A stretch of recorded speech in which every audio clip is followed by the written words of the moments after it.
जय हिंद दोस्तों, सैनिक समाचारों में आपका हार्दिक स्वागत है। सबसे पहले बात करूंगा रोज की तरह हेडलाइंस की। हाँ जी दोस्तों, केंद्रीय कर्मचारियों के लिए, पेंशनर्स के लिए महंगाई भत्ता और महंगाई राहत की रफ्तार है धीमी, यानी घोषणा हुई है ऊंट के मुंह में जीरा के माफिक। आखिर क्यों महंगाई भत्ता और महंगाई राहत में इतना बड़ा अंतर क्यों है, जबकि महंगाई चरम सीमा पर है? दोस्तों बात करूंगा लाइफ सर्टिफिकेट में ध्यान में रखने वाली बात है। नहीं तो आपका डीए डीआर बंद होगा और नहीं आपकी पेंशन बंद होगी।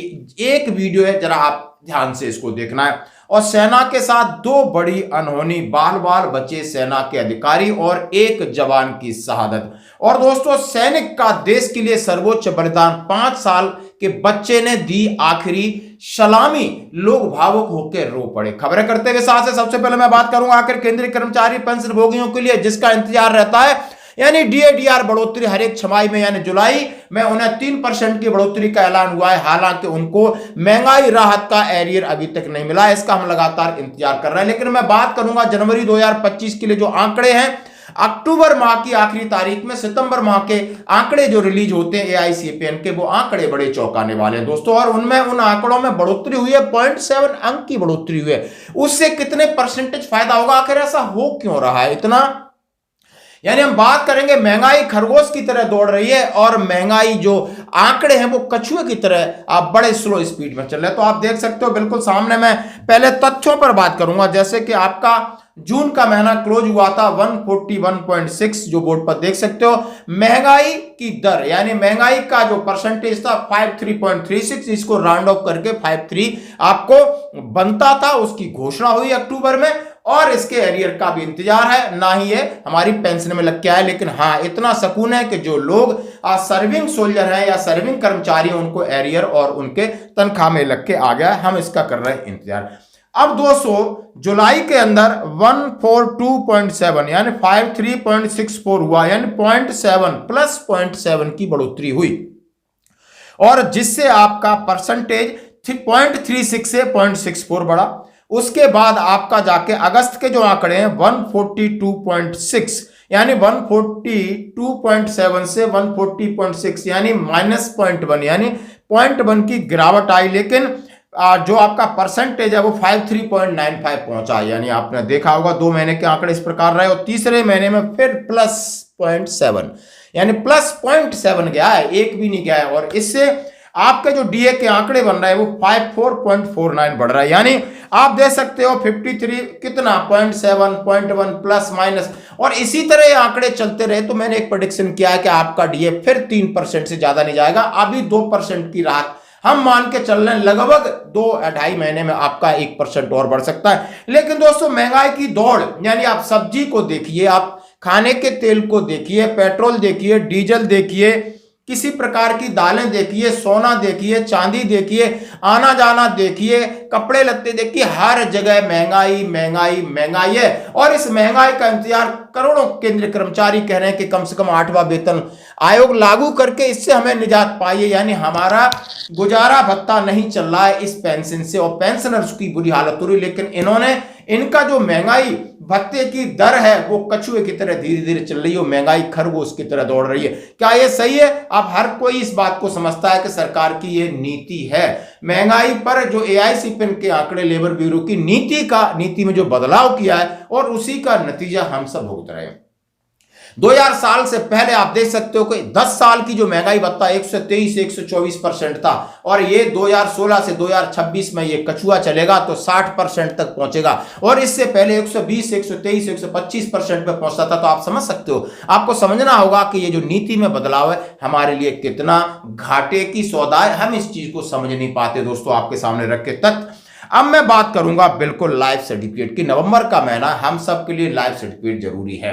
अब इसका एक वीडियो जिस 2 तरीके से भर सकते हो। आप अंगूठा आधार कार्ड नंबर ले जाइए, स्पर्श का पीपीओ माइग्रेट हो गए, स्पर्श का पीपीओ नंबर डालिए, आप अपना बायोमेट्रिक से करिए और सारी चीज आपके एक्नॉलेजमेंट एक आएगा और उसके साथ टक आपका मैसेज आएगा डिफेंस पेंशन से कि your life certificate approval has been approved. जो भी है सारी आपकी डिटेल आ जाएगी, मेल आपके पास आ जाएगा, आपको तसल्ली हो जाएगी। अदरवाइज पेंशन रुकने का है चांस। कई लोगों ने पीछे डिले भरा था या पहले भर दिया था, वो अभी थोड़े असमंजस की स्थिति में है। लेकिन दूसरी बात मैं कहूंगा, ये वीडियो इसमें कुछ चीजें, यदि आपको री एम्प्लॉय की क्या एक कॉलम आता है, आप देख सकते हो, उसमें री एम्प्लॉय नहीं डालना है, नहीं आपका डीएडीआर बंद हो जाएगा। और बाकी चीजें इसमें टाइप ऑफ पेंशन कौन सी है, आपका ऑर्गेनाइजेशन कौन सा है, सैंक्शन अथॉरिटी कौन सी है, डिसबर्सिंग अथॉरिटी कौन सी है, सारी चीजें आपको एक डेमोन्स्ट्रेशन वीडियो दिया गया है, आप देखिए, अपने भाइयों में शेयर करिए।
और लाइफ सर्टिफिकेट का ये जो आज झंझट है, इसको खत्म करिए दोस्तों। और जो भी ग्वालियर चंबल संभाग के लोग हैं और इनके पास ये वीडियो पहुंचता है, 10 बजे ईसीएचएस ग्वालियर में एक सेमिनार आप स्पर्श की तरफ से लगाया जा रहा है। वहां पर लाइफ सर्टिफिकेट तो आप अपडेट वो कर ही रहे हैं, इसके साथ साथ आपकी पेंशन संबंधी जो भी समस्या है उनका निराकरण भी करेंगे, चाहे आपकी पेंशन बढ़ोतरी का मामला हो, चाहे आपके एरियर का मामला हो, चाहे आपके पर्सनल डॉक्यूमेंट का। तो आज जाइए, आज है शाम के 4 बजे तक ईसीएचएस ग्वालियर के लोकेशन में।